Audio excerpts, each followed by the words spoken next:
برادران ملت اسلامی، السلام علیکم ورحمۃ اللہ وبرکاتہ۔ الحمد للہ وکفا وسلام علی حبیبہ المصطفى، اما بعد فاعوذ باللہ من الشیطان الرجیم، بسم اللہ الرحمن الرحیم۔ ان عدت الشہور عند اللہ 12 شہرا فی کتاب اللہ یوم خلق السماوات والارض منها 4 حرم ذلك الدین القیم الى آخر هذه الآیہ۔ صدق اللہ مولانا العظیم۔ بارگاہ رسالت محاب صلی اللہ علیہ وسلم میں درود پاک کا ہدیہ پیش کریں۔ اللہم صل علی سیدنا و مولانا محمد معدن الجود والکرم وآلہ واصحابہ الکرام وابنہ الکریم وبارک وسلم صلاة دائمة سرمدا ابدا۔ اسلامی سال کا پہلا دن ہے، محرم الحرام کی آج پہلی تاریخ، اور اللہ کا شکر ہے کہ یہ نیا سال جمعہ کے دن سے شروع ہو رہا ہے۔ اللہ تعالی اس نئے سال کو ہم سب کے لیے خیر و برکت والا سال بنائے۔ ویسے تو اے مومنوں، سال کی شروعات ہی سے مسلمانوں کو قربانی کا جذبہ سکھایا جاتا ہے۔ ذی الحجہ کے مہینے میں بہت بڑی قربانی، جس کو ذبح عظیم کہا ہے قرآن عظیم نے، سیدنا اسماعیل علیہ السلام کی قربانی کی یاد دلائی جاتی ہے۔ اور محرم آتے ہی شرق و غرب، شمال و جنوب، تمام تر مومنین کے درمیان ایک چرچا مشہور ہو جاتا ہے، وہ صبت رسول، لخت جگر بطول سیدہ فاطمۃ الزہرا کے آنکھوں کے نور سیدنا امام حسین اعظم رضی اللہ تعالیٰ عنہ کی قربانی کے چرچے ہیں۔ اور میرے عزیزو، صدیاں بیت گئی سیدنا امام حسین کی قربانی کو لے کر، لیکن ذکر اب تک پرانا نہیں ہوا۔ ہر سال مسلمانوں کے درمیان یہ ذکر بڑے زور و شور سے آتا ہے، اور بڑے اہتمام کے ساتھ مومنین اس کا سننے کا اہتمام کرتے ہیں۔ میں ایک چیز آپ کو بتاؤں، کبھی کسی نے یہ نہیں کہا کہ ہر سال کربلا کی داستانیں کیوں سناتے ہیں۔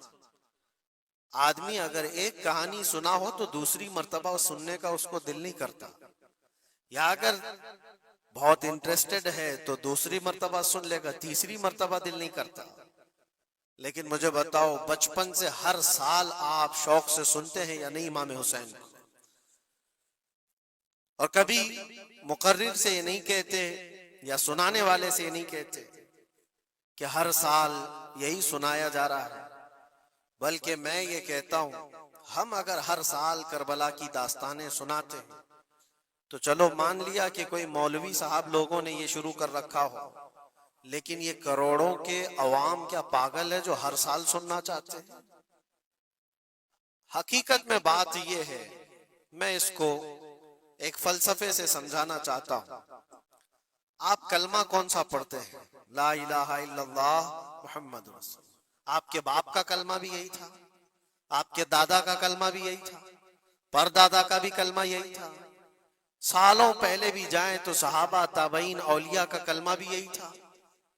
14 صدیاں بیت گئی، ہر صدی میں یہی کلمہ، اور آج بھی ہم اس کلمے کو ایک ایک بار نہیں، سینکڑوں مرتبہ پڑھتے ہیں، اپنے بچوں کو بھی یہی یاد دلاتے ہیں۔ لیکن کبھی یہ کیوں نہیں کہتے کہ یہ کلمہ بہت پرانا ہے، اسی کو کیوں پڑھا جاتا ہے؟ نیا کلمہ نہیں آئے گا، پرانا ہے، سب کو پتا ہے، لیکن پڑھنے میں کبھی کسی کو اکتاہٹ بھی نہیں آتی۔ کلمہ طیبہ جو پڑھتا ہے اسے اندازہ ہوتا ہوگا شوق سے اس کا ورد کرتا ہے۔ جہاں پر بھی ذکر کر کے دیکھیں آپ لا الہ الا اللہ محمد الرسول اللہ کا، اکتاہٹ نہیں آتی، بے چینی نہیں ہے، اس میں جدت ہے، اس میں نیا پن ہے۔ یہ کلمہ ہر صدی کا ہے، ہر زمانے کا ہے۔ تو 14 صدیوں سے جب کلمہ پرانا نہیں ہوا تو پھر وہ بات ہمیں یاد آتی، حسین اعظم ہے کون جس کو اس شعر سے سمجھا گیا ہے، سر داد نہ داد دست در دست یزید، حقا کے بنائے لا الہ است حسین، سر دے دیا ہاتھ نہ دیا یزید کے ہاتھ میں، اور حق تو یہ ہے کہ لا الہ کی جڑ کا نام حسین ہے۔ تو لا الہ کی جڑ کا نام، لا الہ کی بنیاد کا نام حسین ہے، تو جس طرح کلمہ پرانا نہیں ہوتا اسی طرح حسین کا تذکرہ بھی کبھی پرانا نہیں ہوتا۔ عزیزان گرامی، محرم الحرام یہ حرمت والے 4 مہینوں میں سے ایک ہے۔ سال کے 12 مہینوں میں اللہ تعالیٰ نے قرآن پاک میں فرمایا 4 مہینے حرمت والے ہیں، رجب اور پھر یہ ذی القعدہ، ذی الحجہ اور محرم، یہ 4 مہینے حرمت والے ہیں۔ اس میں جنگ و جدال، قتل و قتال سب حرام ہے۔ صرف آپس کی بات نہیں کر رہا میں، کسی دوسرے کے ساتھ بھی جو جنگیں ہوتی تھی اس وقت یہ سب حرام ہو جاتی، سب تلواریں نیچے رکھ لیے جاتے حرمت والے مہینوں۔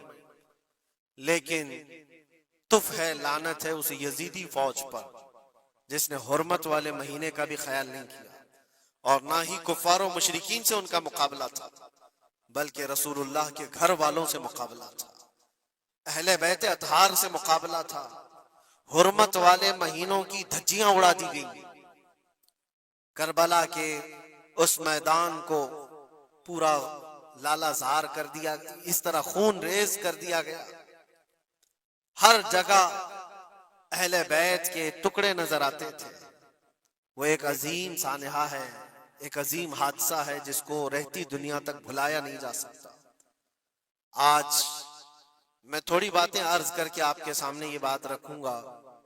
اللہ کے نبی صلی اللہ تعالیٰ علیہ وسلم نے اس حرمت والے مہینے کی فضیلت بھی بیان فرمائی، اور اس محرم میں حضرت حفصہ رضی اللہ تعالیٰ عنہ جو حضور کی زوجہ ہیں، وہ فرماتی ہیں رسول پاک صلی اللہ تعالیٰ علیہ وسلم 4 عمل زندگی میں کبھی ترک نہیں کرتے تھے، چھوڑتے نہیں تھے۔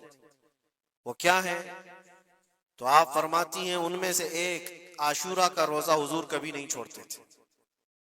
عاشورہ کا روزہ رسول پاک صلی اللہ تعالیٰ علیہ وسلم کبھی ترک نہیں فرماتے، اس کی بڑی فضیلت ہے۔ یہ عاشورہ کیا ہے؟ 10ویں محرم کے دن کو عاشورہ کہا جاتا ہے، بڑا تاریخی دن ہے، اور بلکہ اللہ کے نبی صلی اللہ علیہ وسلم نے یہ بھی فرمایا قیامت بھی اسی دن کو آنے والی ہے۔ 10 محرم الحرام ہوگی اور جمعہ کا دن ہی ہوگا جس دن سور پھونکا جائے گا اور پوری دنیا فنا کر دی جائے گی اور قیامت کا منظر قائم ہو جائے گا۔ عاشورہ کا دن آتا ہے تو اے مومنوں سب کے سب اللہ کی بارگاہ میں دوڑ آ جاؤ، عبادت کے لیے لگ جاؤ، اور اس دن یہ یاد کرنا چاہیے کہ یہی وہ دن ہوگا جب ہمیں بارگاہ رب العزت میں کھڑا کیا جائے گا۔ اولین سے لے کر آخرین تک جتنے بھی پیدا ہوئے اس روئے زمین پر سب کو اٹھایا جائے گا، حساب و کتاب ہوگا، اور وہ 50,000 سال کے برابر کا ایک دن ہوگا۔ اس دن کو یاد کر کے عاشورہ کا اہتمام کرنا ضروری ہے۔ عاشورہ میں تو ویسی یادگاریں بہت ہیں۔ آدم علیہ السلام کے متعلق ان کی توبہ اسی دن قبول ہوئی۔ نوح علیہ السلام کی قوم پر جو عذاب آیا تھا طوفان کا، وہ طوفان نوح سے کشتی کو جو نجات ملی نوح علیہ السلام کی، وہ بھی عاشورہ کا دن تھا۔ سیدنا یونس علیہ السلام کو مچھلی کے پیٹ سے باہر نکالا گیا، وہ بھی عاشورہ کا دن تھا۔ موسیٰ علیہ السلام کو فرعون سے نجات دی گئی، فرعون غرق ہو گیا، پانی میں ڈبو دیا گیا، وہ بھی عاشورہ کا دن تھا۔ بہت ساری اس طرح کی تاریخی چیزیں عاشورہ کے دن، لیکن یہ ساری تاریخوں پر ایک تاریخ غالب آ جاتی ہے، وہ رسول اللہ کے نواسے کی قربانی کا دن، اس لیے کہ وہ پوری امت کو ہلا دینے والا حادثہ ہے۔ نبی آخر الزمان صلی اللہ تعالی علیہ وسلم نے اپنے اس لخت جگر کو، اپنے اس نور نظر کو، جس کے لیے اپنے سجدے لمبے کر دیا کرتے تھے، جانتے ہیں آپ حضور پاک صلی اللہ علیہ وسلم کے ایک بیٹے تھے حضرت ابراہیم، اور یہ اسی زمانے کے ہیں جب حضرت امام حسین بھی پیدا ہوئے تھے، اور حضور کی گود میں آپ کے اپنے بیٹے بھی تھے۔ حضور صلی اللہ تعالی علیہ وسلم کے وہ ایک ہی بیٹے ہیں جو 6 مہینے تک زندہ رہے۔ حضور صلی اللہ علیہ وسلم اپنی گود میں بٹھا کر انہیں پیار کر رہے تھے، اور امام حسین کو بھی گود میں رکھے ہوئے تھے. ایک طرف نواسا ہے اور ایک طرف بیٹا ہے. جبرائیل امین نے آ کر کے عرض کیا اللہ کے نبی صلی اللہ علیہ وسلم سے, کہا رب تبارک و تعالیٰ کی منشا یہ ہے کہ ان دونوں میں سے آپ کسی ایک ہی کو رکھ سکتے. اللہ کے نبی صلی اللہ علیہ وسلم نے امام حسین پر اپنے بیٹے کو قربان کر دیا. کہا اے جبرائیل, حسین کو رہنے دو, اس لیے کہ یہ میری آنکھوں کا بھی نور ہے اور فاطمہ کی آنکھوں کا بھی نور ہے.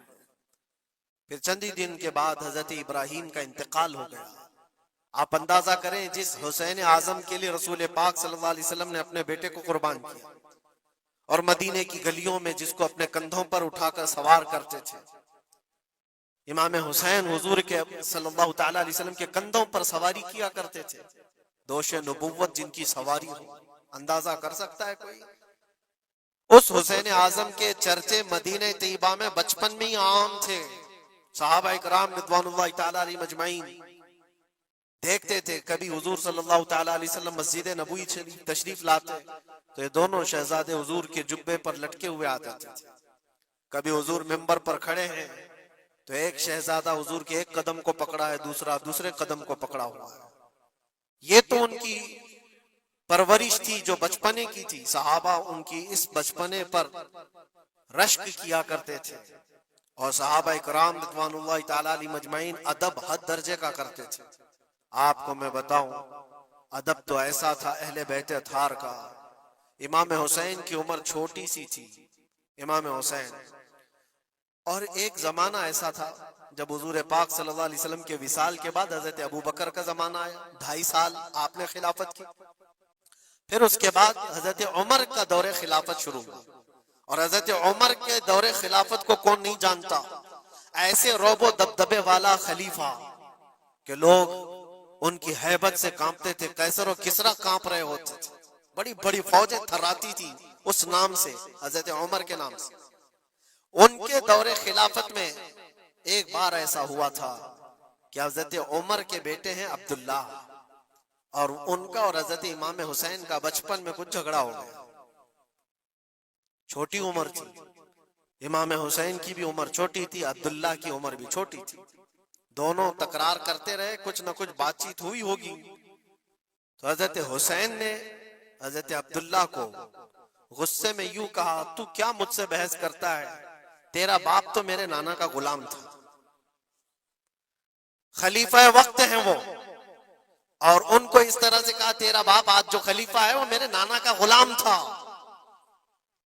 حضرت عبداللہ کو یہ بات لگی, کہا میں یہ شکایت امیر المومنین سے کروں گا.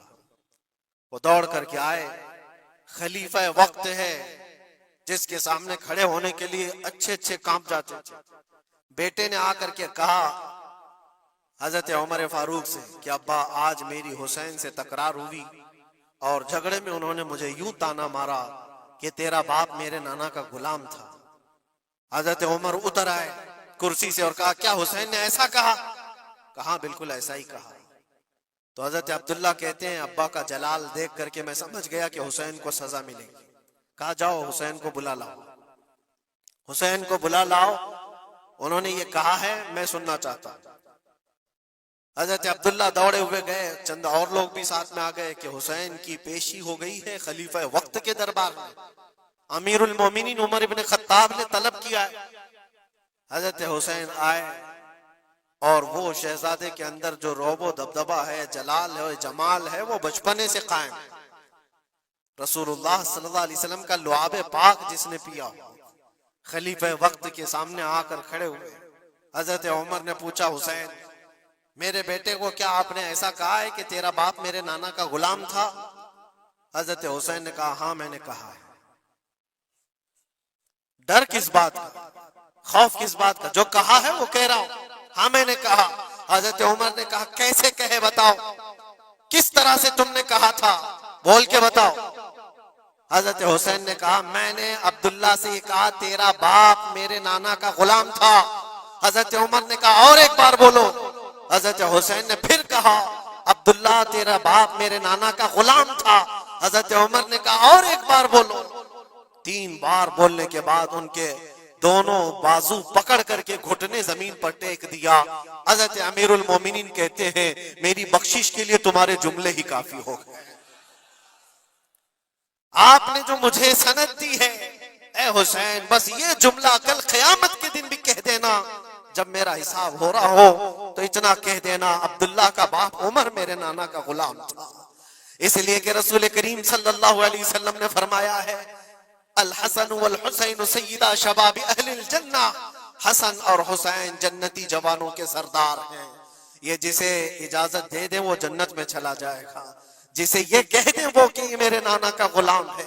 مجھے بتاؤ میرے عزیزو، اس حسین اعظم کی بات میں کر رہا ہوں، وقت کا باروب خلیفہ امیر المومنین عمر ابن خطاب، جن کے سامنے گھٹنے ٹیک کر کے بیٹھے اور کہے یہ جملہ دوبارہ کہو، ان کا مقام کیا ہو سکتا ہے؟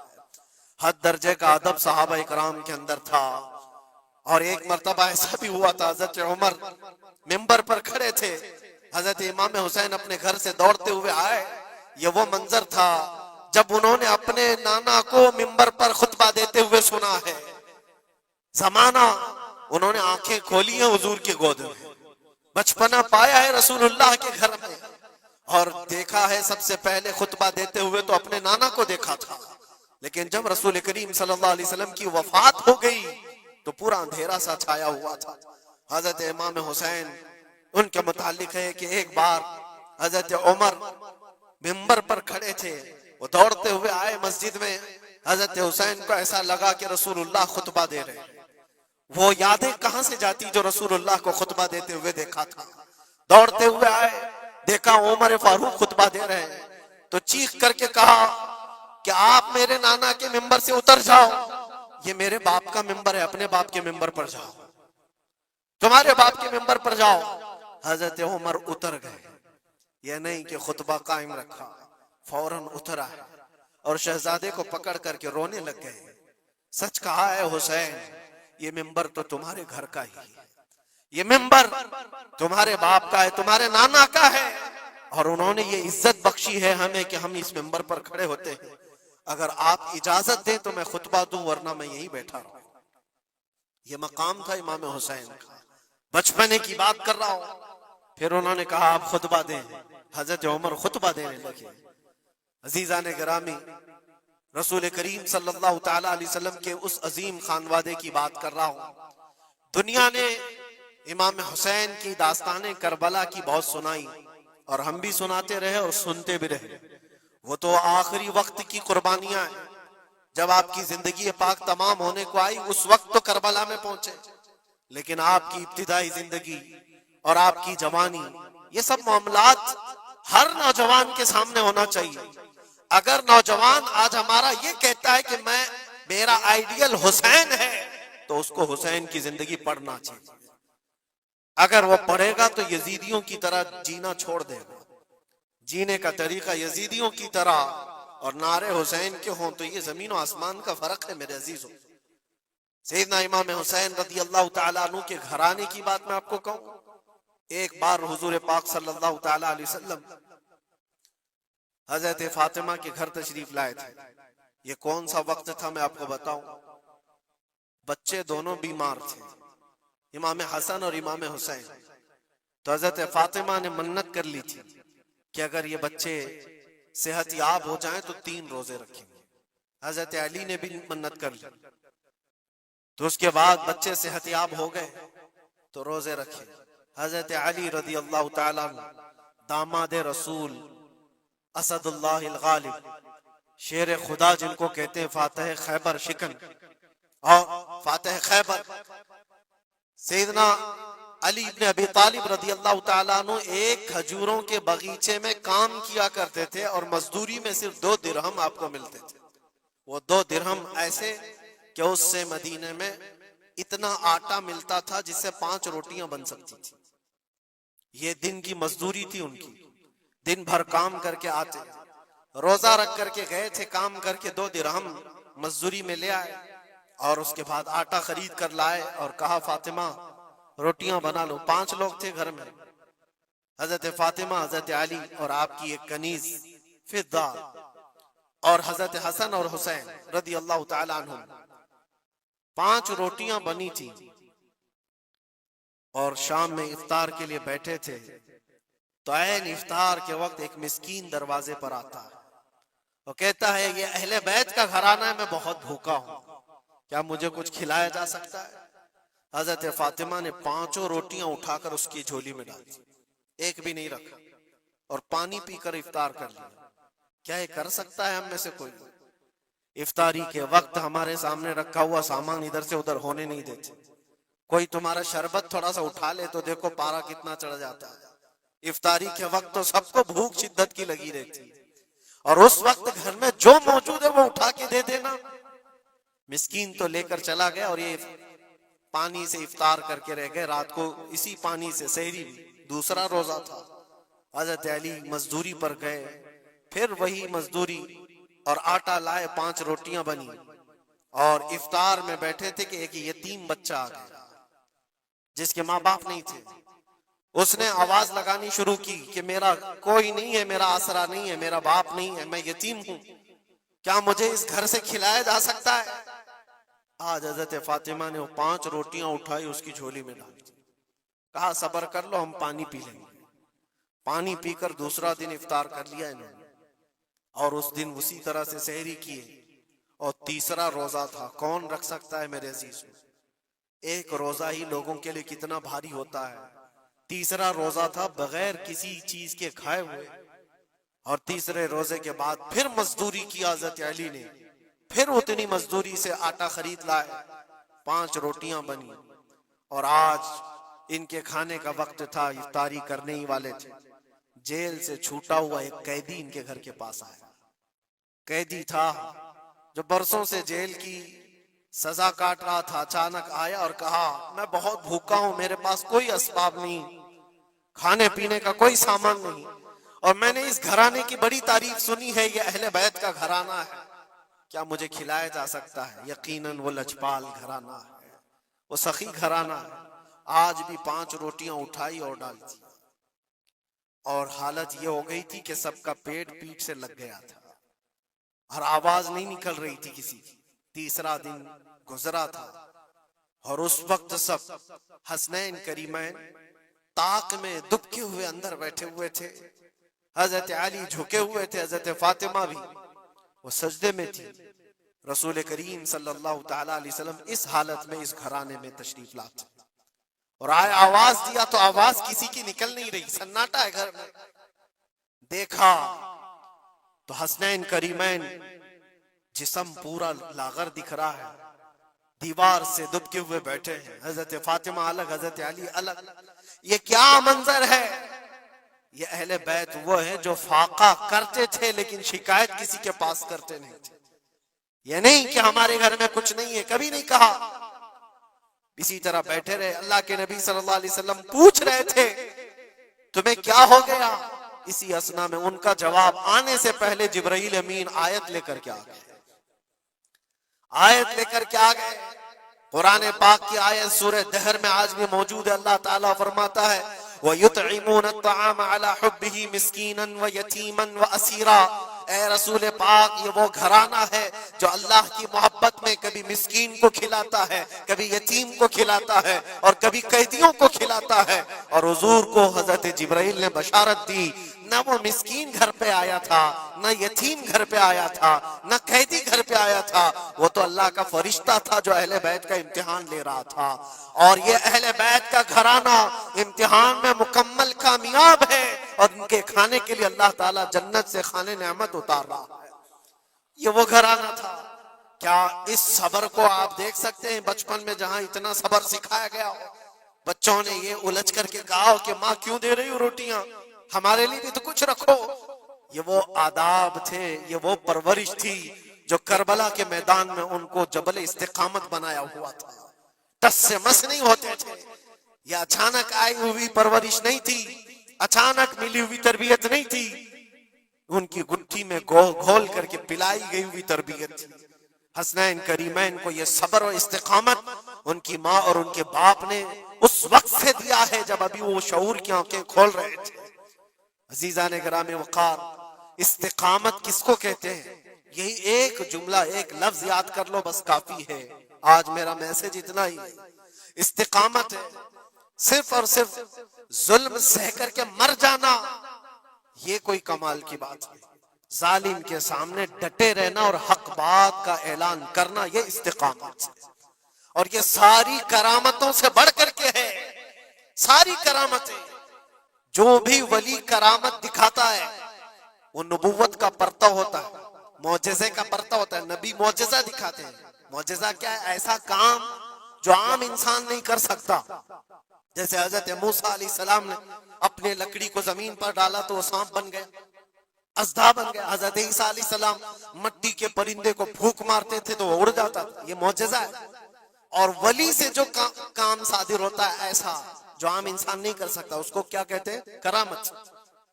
ولی سے کرامت ثابت ہوتی ہے۔ بہت سارے اولیاء کرام سے کرامتیں صادر ہوئی۔ سرکار غوث پاک رضی اللہ تعالیٰ عنہ کی کرامتیں بہت ہیں، سرکار غریب نواز کی کرامت ہے، بہت سارے اولیاء کرام کی بہت سی کرامتیں۔ انہوں نے کبھی پانی پر اپنے مصلے بچھائے، کبھی ہواؤں میں چل کے دکھائے، یا پھر محیر العقول کام جو عام انسان کی سمجھ میں نہ آئے، یہ سب کرامتیں دیکھ کر انسان حیرت میں آ جاتا ہے، ایسا کیسے؟ اور آج بھی سارے لوگ اسی چکر میں باباؤں کے پیچھے گھومتے رہتے ہیں کہ کوئی چمتکار دکھ جائے، چمتکار نظر آ جائے۔ چمتکار دیکھنے کے لیے انسان پاگل ہو جاتا ہے، اسی جو آپ کی زبان میں چمتکار اور کرامت الگ چیز ہے۔ جادوگر کوئی چیز دکھا رہا ہے وہ چمتکار ہے، کرامت دیکھ کر کے تم یہ سمجھنے لگتے ہو اس سے بڑا کوئی ہو ہی نہیں سکتا، اس سے بڑا کوئی نہیں ہو سکتا۔ اگر تمہارے سامنے کوئی بابا ہوا میں اڑ کے دکھا دیا تو ہو گیا پھر تمہارا، ساری چیزیں اس کے پیچھے قربان، اس سے پہنچا ہوا کوئی نہیں۔ میں آپ کو کہتا ہوں دنیا کی ساری کرامتیں ایک جگہ پر حق بات پر اٹل ہو جانا استقامت اس سے بڑھ کر کے۔ وہ امام حسین نے کربلا کے میدان میں دکھایا ہے۔ کرامت کیا ہے؟ امام حسین نہیں دکھا سکتے تھے؟ ارے سارے اولیاء جن کے قدموں سے لگے ہوئے ہو، جہاں سے ولایت بٹ رہی ہو، حضرت مولا علی کو کیا کہتے ہیں؟ شاہ ولایت کہا جاتا ہے، سارے اولیاء کرام کی ولایت وہاں جاتی ہے۔ تو کیا امام حسین کربلا میں اپنی کرامت دکھا کر کے قابو نہیں کر سکتے تھے؟ اور لوگوں کے اس ذہن میں آنے والے سوال کو دور کرنے کے لیے امام حسین کے شہزادوں میں 600 سال بعد آنے والے غریب نواز نے اجمیر کی دھرتی پر دکھایا بھی تھا، تم اگر پانی بند کرتے ہو تو معین الدین ایک کھٹوری میں پورا پانی سما سکتا ہے۔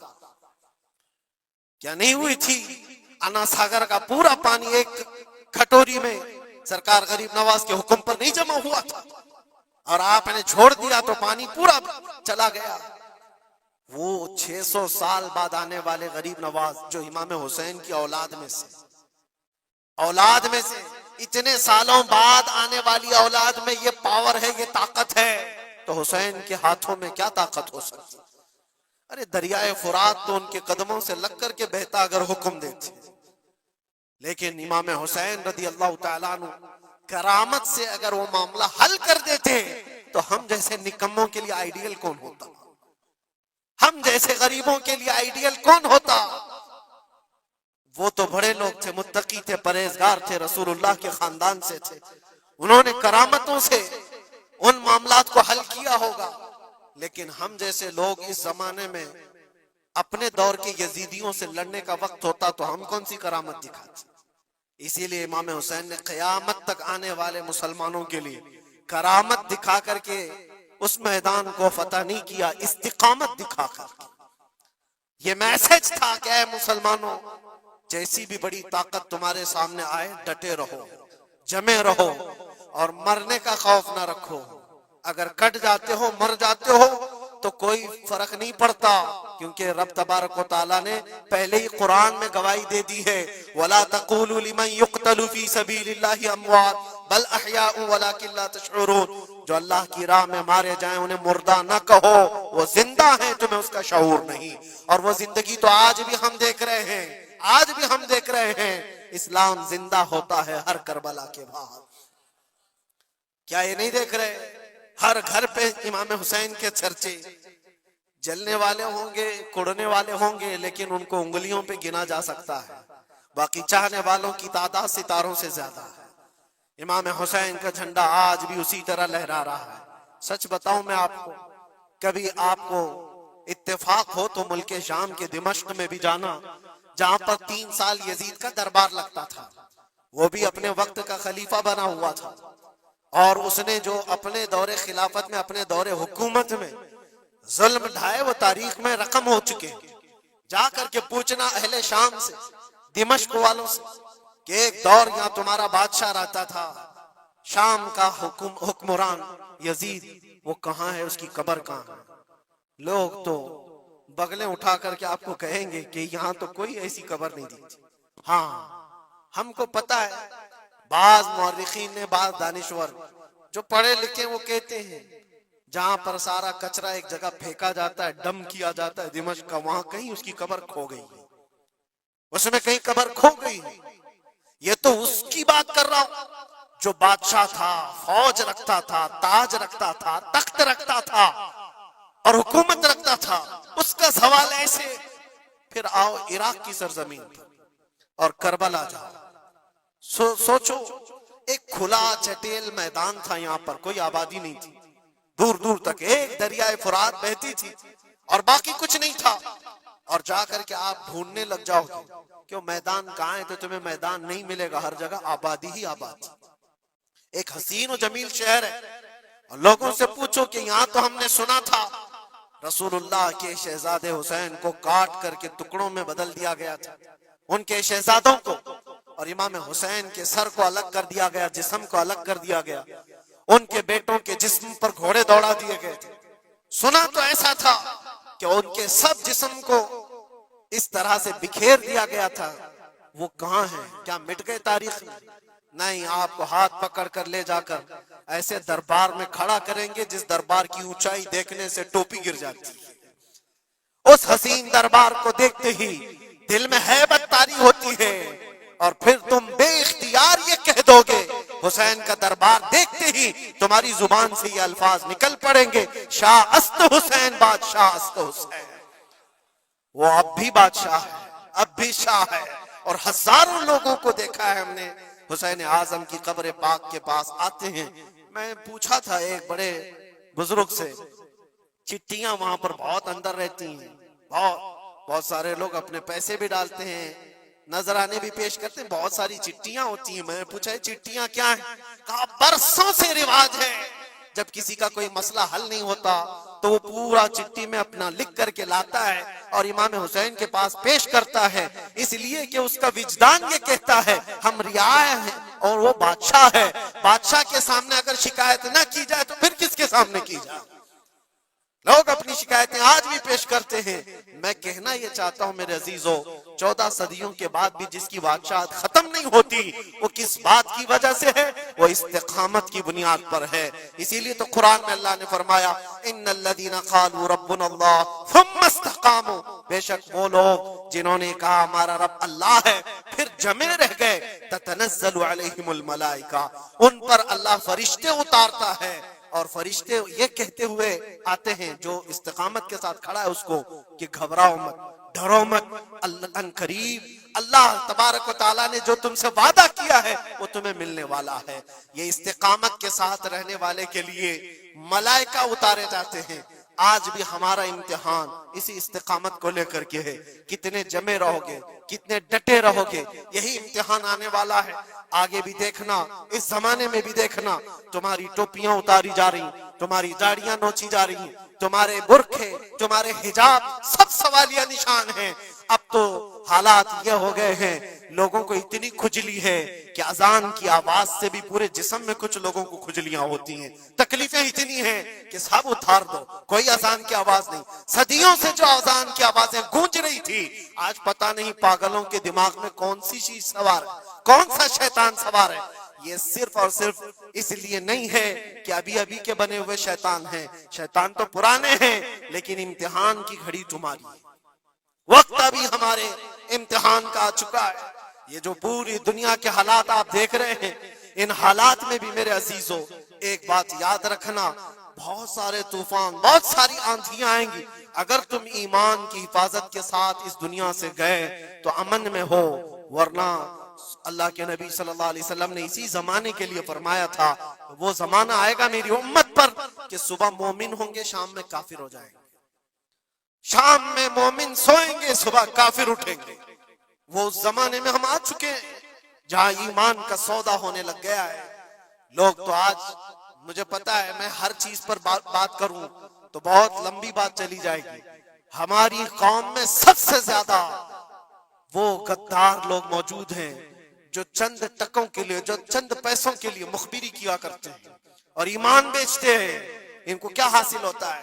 اپنی قوم کی خبریں جا کر کے لوگوں کو پہنچانا، پولیس کو خبر دینا، اس کو خبر دینا، نیتاؤں کی چاٹو گیری کرنا. یہ سب چیزیں تمہارے ہاں کہاں سے آ گئی؟ تم تو خیر امت ہو. حسین اعظم کے غلاموں میں تمہارا نام ہوتا ہے. تمہارا سینہ تو ایسا ہونا چاہیے کہ کبھی تمہیں کوئی غلامی پہ جھکا نہ سکے. لیکن جو لوگ غلامی کو پسند کر کے تلوے چھاٹنا چاہتے ہو، یاد رکھنا اس دنیا میں بھی ذلت ہے، آخرت میں بھی بڑی ذلت ہے. بہت بڑی ذلت کا توق اٹھا کر کے اٹھائے جائیں گے.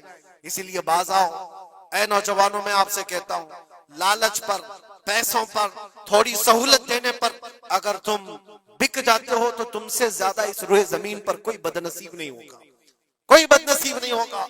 آپ کو پتا ہے منافقین کے رد میں اللہ نے کتنی آیتیں اتاری، اور قرآن میں اللہ نے فرمایا ان المنافقین فی الدرک الاسفل من النار، بے شک منافقین جہنم کے سب سے نیچے حصے میں ہوں گے، سب سے زیادہ عذاب میں ہوں گے. کون ہے وہ منافق؟ جو چہرے سے مسلمان دکھتے ہوں اندر سے کافر ہوتے ہیں. یہ دغا باز، دھوکے باز. آج پتہ ہے آپ کو ایران کی اس لڑائی میں سب سے زیادہ اسے نقصان کس چیز سے ہوا تھا؟ میں اس جنگ پر بات نہیں کر رہا، لیکن اس مقابلے کو آپ اپنے سامنے جو پیش آ رہی ہیں ان حالات کو دیکھ کر کے سمجھو. سب سے زیادہ یہودیوں کی طرف سے نہیں، ان کی قوم میں موجود ان کے غداروں سے تھا، جنہوں نے جگہ جگہ بم اڑائے، جگہ جگہ اسرائیل کا کام کیا وہاں پر. یہ سارے ہر زمانے میں ہوتے ہیں. ان کو کیا فائدہ تھا؟ ان کو کیا چیز ملنے والی تھی؟ بس تھوڑے سے پیسے یا تھوڑی سی سہولتیں یا تھوڑا سا دنیا کا عیش ملتا. یہ ہر زمانے میں ہوتا ہے. یہ تمہاری زندگی میں کبھی آفر آئے تو ٹھکرا دینا، اس لیے کہ رسول اللہ سے غداری کبھی نہیں کرنا. حضور پاک صلی اللہ تعالی علیہ وسلم کو قبر میں بھی تمہیں منہ دکھانا ہے اور حشر میں بھی منہ دکھانا ہے. آج تمہاری دشمنی بھی اگر کسی مسلمان سے ہو جائے تو اس کی خبر گیری کرنا یا اس کی جاسوسی کر کے دوسرے تک پہنچانا، یہ سخت قبیح کام ہے، بہت ہی برا فعل ہے. اس اللہ تعالیٰ کی اس پر لعنت ہے جو اس طرح کے کاموں میں مصروف ہے. غداروں سے بہت بڑا نقصان ہے. آج استقامت کی بات میں کر رہا ہوں، ایسے حالات بھی تمہارے ساتھ آئیں گے، تمہارے اپنے ٹوٹ جائیں گے، بکھر جائیں گے، لوگ چھوڑ کر کے غداری کریں. آپ کو میں بتاؤں، میں قید کے حالت میں تھا، 22 دن تک مجھے ادھر سے ادھر گھمایا جا رہا تھا انویسٹیگیشن کے نام پر. ایسا لگ رہا تھا کہ یہ بہت بڑا کوئی آتنکوادی پکڑ کر کے لائے، پورا جلوس لے کر کے گھوم رہے. ارے دو جملے کیا بول لے جس کی بنیاد پر اتنے ساری تم نے گھما دیے ساری چیزیں. میں کبھی بولتا نہیں اس چیز پر. آج میں آپ کو بتا رہا ہوں، میرے سامنے بیٹھا ہوا آفیسر جو انویسٹیگیشن کر رہا ہو، اسے تو 5 چیزیں معلوم تھی، وہ یہ چیزیں پوچھ رہا ہے، لیکن سامنے مجھے خود اس نے بتایا. تھوڑی دیر کے بعد میسج آتا ہے، پھر میسج آتا ہے، پھر میسج آتا ہے، اور وہ ہنس رہا ہے اور کہہ رہا ہے مفتی صاحب یہ دیکھو آپ کے فلاں حضرت نے میسج دیا، آپ کی اس تقریر کی کلپ ان کو بھیجیے، یہ بھی پوچھو ان سے، یہ بھی پوچھو ان سے. مجھے سب پتا ہے، میں کبھی اس چیز کو اظہار میں نہیں لاؤں گا، لیکن اس کا انصاف اللہ کی بارگاہ میں ہوگا، اللہ کی بارگاہ میں فیصلہ ہوگا. اور جب رسول اللہ کے دربار میں ہم کھڑے ہوں گے تو دیکھنا ہم کس کے ساتھ ہوں گے اور تم کس کے ساتھ کھڑے رہو گے. دیکھنا اس بات کو. ایک بندہ رسول اللہ کی عزت کے لیے کفار و مشرکین کے نرغے میں بیٹھا ہو اور تم اپنی روٹیاں سیکنے کے لیے اس کے سامنے ہماری جاسوسی کرتے ہو اور اس سے کہتے ہو کسی حالت میں چھوڑنا مت، کسی حالت میں چھوڑنا مت. اور وہ لوگ جانتے ہیں اور وہ کہتے ہیں آپ گھبراؤ مت، ہم تو اپنا پروسیس کریں گے. اور ایسے لوگ ہمارے پاس بہت سارے ہیں جو بھیجتے رہتے ہیں، ہم تو اپنا کام ہی کریں گے. لیکن میرے عزیزو، وہ کام اپنا کر رہے ہوں گے لیکن دل پر چھریاں چلتی ہیں. یہ کون سے لوگ ہیں؟ کس نبی کا کلمہ پڑے ہوئے لوگ ہیں؟ تمہارے لیے رسول اللہ کی ناموس بھی کوئی معنی نہیں رکھتی، حضور پاک کی عزت بھی کوئی معنی نہیں رکھتی. اس چیز سے آج پوری قوم پریشان ہے. بڑی بڑی جنگیں اسی لیے ہاری جاتی ہیں جب قوم کے اندر منافقین موجود ہوتے ہیں. آج اس چیز کے اپنے دل کو بھی پاک رکھو. ہم نے تاریخ دیکھی ہے، ٹیپو سلطان یوں ہی نہیں مرے تھے، ٹیپو سلطان کو انگریزوں کے ہاتھ میں دینے والا بھی غدار موجود تھا، مسلمان تھا۔ یہ ساری غداریاں آج جو آئی، کتنے تو ایسے ہیں پہلے ہی سے جا کر کے کہہ دے مسجد میں یہ ہو رہا ہے، مسجد میں یہ ہو رہا ہے۔ یاد رکھنا قیامت کے دن تمہارے چہرے کالے ہوں گے، اللہ کی بارگاہ میں پکڑے جاؤ گے۔ وَمَنْ أَظْلَمُ مِمَّنْ مَنَعَ مَسَاجِدَ اللَّهِ أَنْ يُذْكَرَ فِيهَا اسْمُهُ وَسَعَى فِي خَرَابِهَا۔ اللہ فرماتا ہے اس سے بڑا ظالم کون جو اللہ کی مسجدوں میں اللہ کا ذکر کرنے سے روکتا، اس سے بڑا ظالم کون ہے؟ اور وہ سب ظالم آج دیکھنے کو آ رہے ہیں۔